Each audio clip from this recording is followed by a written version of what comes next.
my friends, I'm Rick, and why is it that insider stock trading is such a bad thing? I mean, it was obviously such a problem that they enacted rules and regulations and created laws against that sort of thing. If you're working in Wall Street in the financial circles, so what is insider trading really mean at the end of the day? Well, it's an unfair advantage that gives certain people an unfair advantage when it comes to playing the money game that is the stock market. And in a lot of aspects, this comes in many forms. And some ways that there are forms of insider trading that go on all the time. That's accepted part of the norm.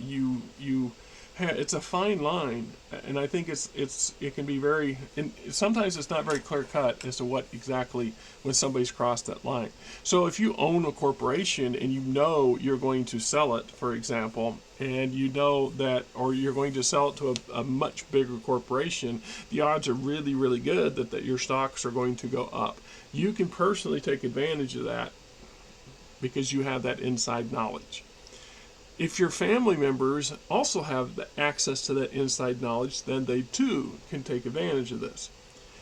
The morals say that they should not, but the fact is that's human nature.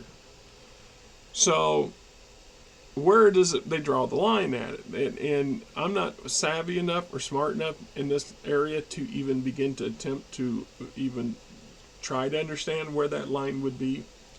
Only what seems common sense to me. The other side of another component of insider trading is the good old boy network.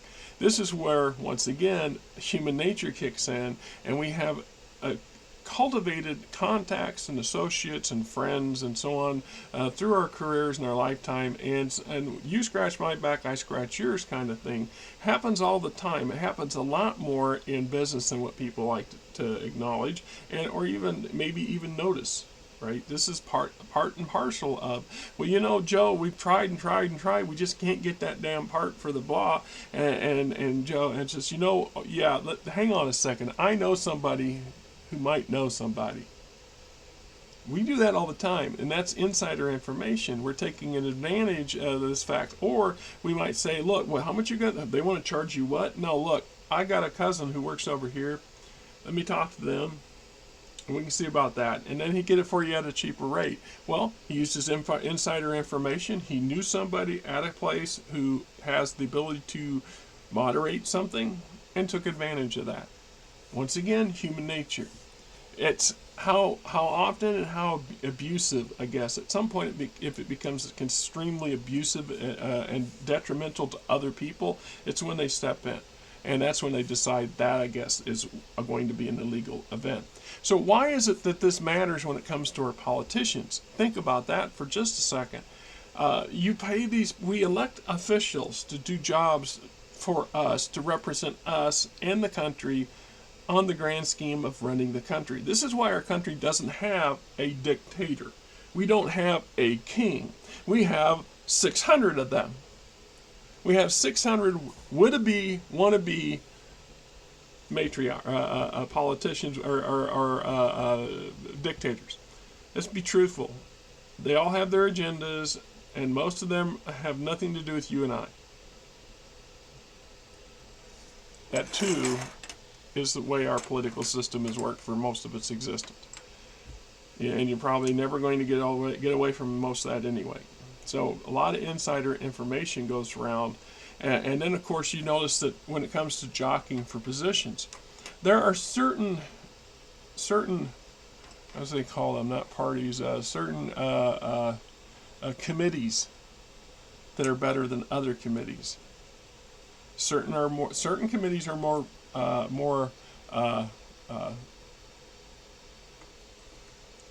no, I'm trying to work there. You get more credit for being involved in them. They're high profile, right? Prestigious. You get more prestige for being a member of this committee than, say, that committee. The Committee for Agricultural, Homeland Agriculture, blah, blah, blah, is important, very important, but for the lion's share, nobody cares. Nobody's going to ask for a seat on that committee. because it's just not, unless you're coming from an agricultural state, where at that point it parlays into political clout for you at home. But that's not your first choice.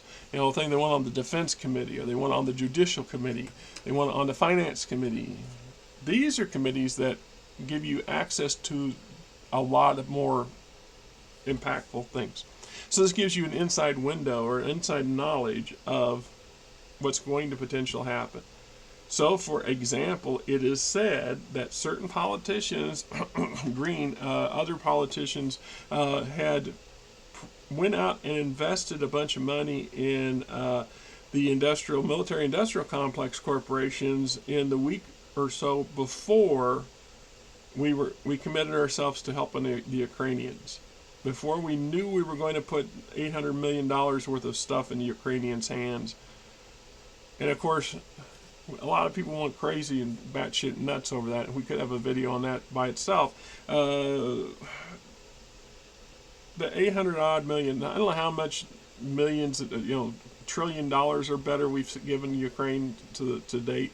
And they go on, well, it's just lining in their pockets, all the corruption and shit. I said, yeah, there's a lot of corruption, but I think you're looking in the wrong direction.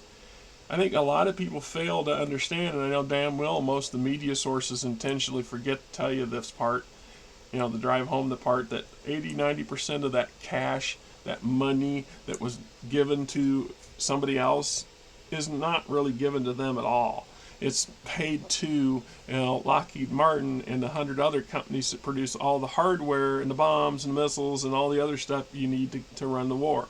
And then that material is then shipped to Ukraine. Or we give the Ukrainian people $30 million worth of hardware and munitions and crap that we already have sitting in our warehouse for our own use. So what we're doing then is just replacing all that with fresh stuff using a chunk of that money that was earmarked for their cause. I don't make that shit up, but that's how the shit works. And you don't have to like it, but that's just the way it works. So we talk about insider trading. Well, when you go and you run for office for a political position, you with this understanding, this social contract with your constituents, and even those people who didn't vote for you that you still are responsible for, that you are going to be their voice in Congress, that you're going to represent their particular interests and the interest of your area,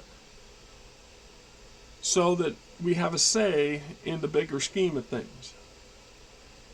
We pay you a salary.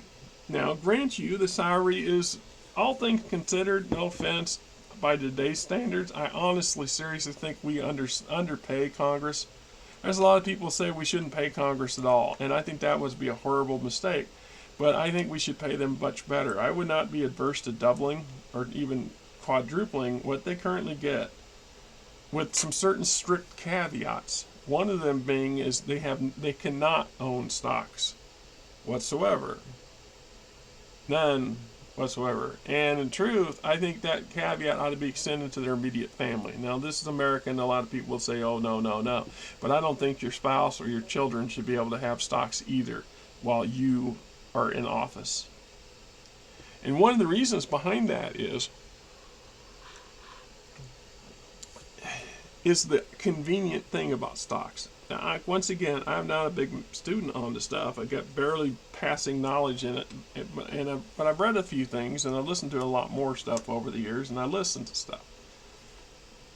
There's a big key right there.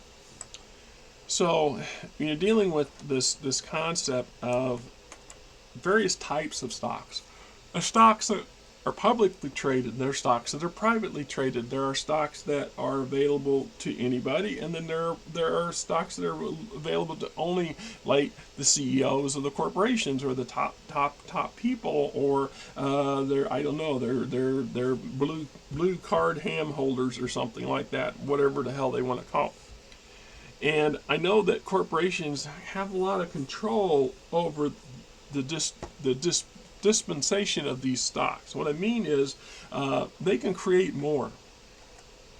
There's a process where they can say, okay, well, we're going to split our stocks, or we're going to double our stocks. We're going to instead of having 100,000 shares, we're going to have 300,000 shares available. And the reverse is the same reason. We hear about these big stock buybacks. Well, what is that? Well, it serves two real purposes, a stock buyback. One, it removes stock from the public market, so the company is buying back public share of their corporation. So they can then sell it at a later date at a higher percentage back to the public or to private investors, or to keep it within the house and split it up amongst the shareholders or the owners or the CEOs or whatever.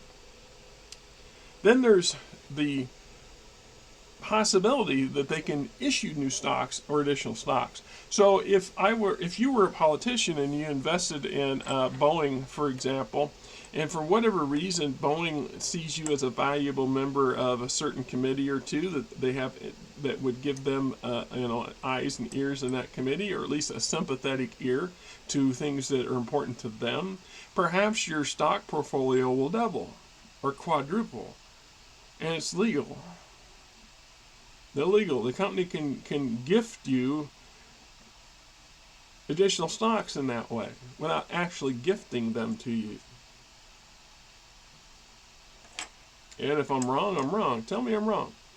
You guys that know this stuff, talk to me about it. Tell me I'm wrong. Tell me that's not how that plays out.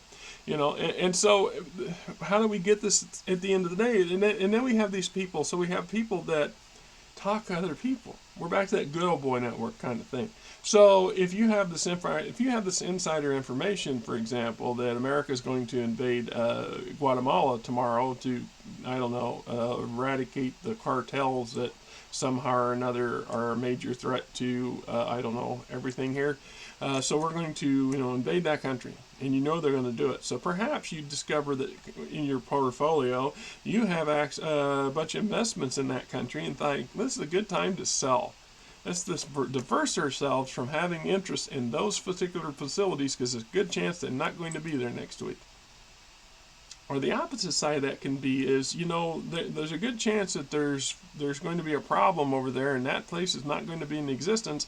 But they're going to need resources, and they're going to need we're going to take out their factory, but they're going to still need the stuff. So the next two factories are nearby. Let's invest in those, because they're going to take up all the slack of the one that just got wrecked.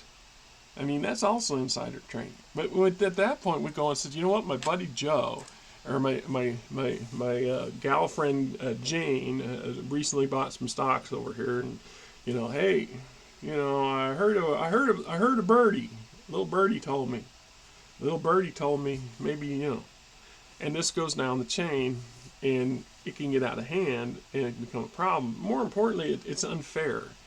It's the same reason why there's a lot of people a lot of MAGA folks that don't quite understand that why New York State is going after Trump's finances for all the dodgy ways of conducting business he and his company has perpetrated over the decades.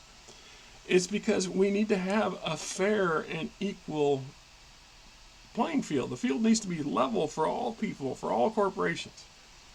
So to have certain elements get undue advantages is undesired, and the fact that those advantages can be grossly abused makes it even more important that we keep an eye on that sort of stuff, right? There's some pretty insidious crap going on out there, and we're just barely getting told about it, and nobody's doing nothing about it, right? I mean, apparently all these money market, or there's these money people who are equity firms that are buying up insane amounts of corporations and other businesses in America, and then taking them offline, taking them off the public stock exchange, making them go back to being private. And in the process of doing so, they're burying them under their own debt, because they're going to make the head people of these companies are making money. They're making bank hand over fist. So if the company's successful, they make bank. If they sell a successful company, they make bank.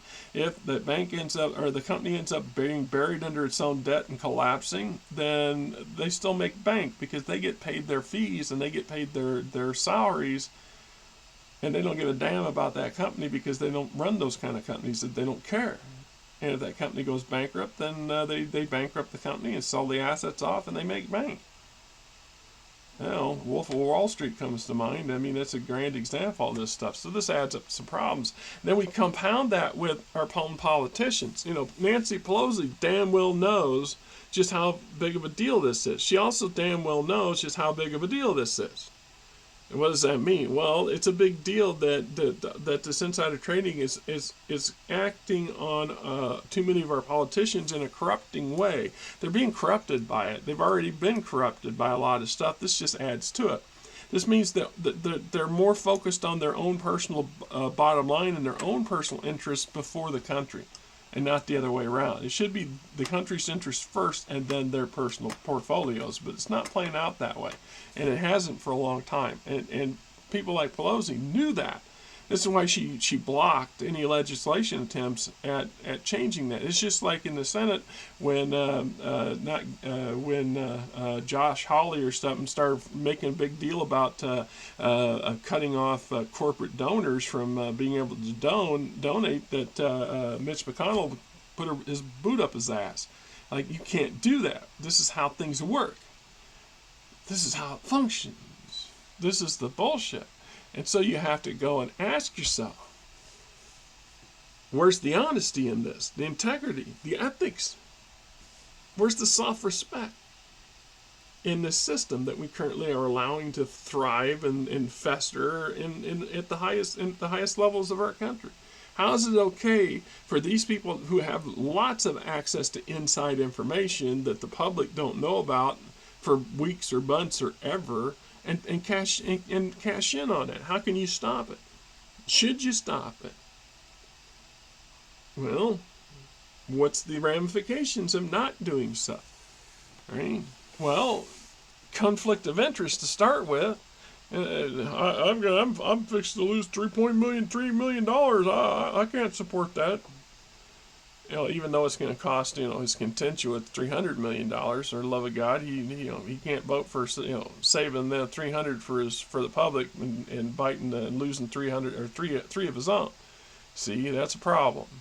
Then there's the corruption influence part. Look at Senator Mendez, for example. He is so thick and deep in bullshit right now, it's not funny. You know, he needs to go.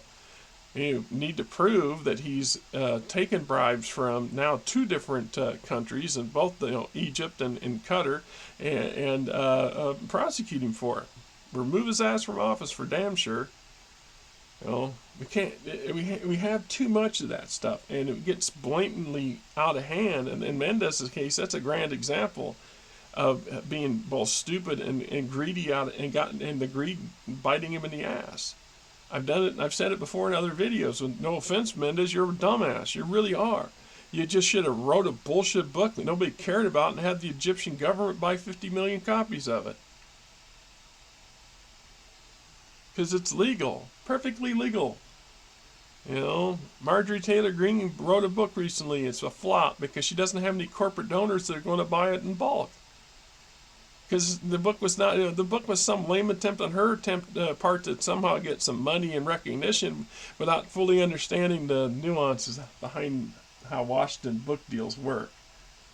Sorry, Marjorie. Hope you learned your lesson on that one. Now, if you just had, I don't know, one of your big corporate donors who was standing in the wings to go out and buy 10,000 copies of your book in one go, because, you know, the Washington Post tracks that stuff. It's nice to know that you're getting paid, because that's what you want. At the end of the day, Marjorie don't give a rat's ass about being an author or being a published writer. She just wants bank. She wants attention, and she wants money. And I get that. I get it.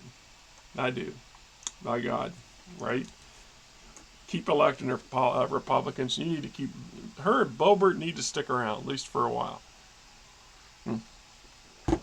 But for no other reason than you're doing more help to the Democratic side than you're doing harm in your antics and stupid shit. Oh, my friends, you know, it's hard. If you spend your whole lifetime living on a very thin margin, and you know, you get a small windfall. We got graced with a small rebate check of a couple $100 last week. It was the wife was part some big lawsuit some years ago with data missing or something, and they settled, the corporation settled with the federal government. The federal government sent over there, and the whole third party representing the settlement, sending everybody that involved little checks. So it was $230, and they sent her one back in November, and when I told you to throw the damn thing away, it was bullshit. Because I get junk checks in the mail all the time, want to help consolidate my debt kind of crap. So I don't want yet another damn debt. I want to pay the shit I got off now. I don't want to add to it, and I sure as hell don't want to add one that would cost more when you do the math than I do paying them individually every month. So I told her to throw it away, and then here we 6 weeks later, this thing it came back, and she says, I threw that away last month. So I started reading the fine print, and then it said there, the last paragraph said after 6 weeks we null the check. We start a second attempt to send you, your money. And I said, you know what, I think this might be legitimate. And even then I was still conditioned to be doubtful. So we made a special trip to the bank. That was last Saturday morning, and went to the bank and had them vet it. They could not find any hint whatsoever that it was a hoax or that it was a scam or anything of that nature. So they went ahead and cashed it. And because it was in her name and the wife doesn't get a whole lot of money, I just told her to, we paid off her what was left of her taxes, about $67, and then I told her just put the rest in your pocket. That's put it. She has her own little stash, and I said just go ahead and put that in your stash so you have some money. We needed a battery for the van, we need this, we need that, but she needs a little money in her pocket too, because that's the right thing. My dad was an asshole; he wouldn't have done that, but I think it was the right thing. And I still end up buying a battery this Friday anyhow, and unfortunately it doesn't quite fit in the van. It's a little bit longer than the thing that holds it, so I got it bungee corded in right now. And wait till spring when the weather warms up and I can get my grinder out. I have to cut a notch in this stupid plate so it can set down in there right. The shit we have to do. The battery that would have fit was another $60. Bungee cord is $2. Just welcome to my world. Anyhow, till next time.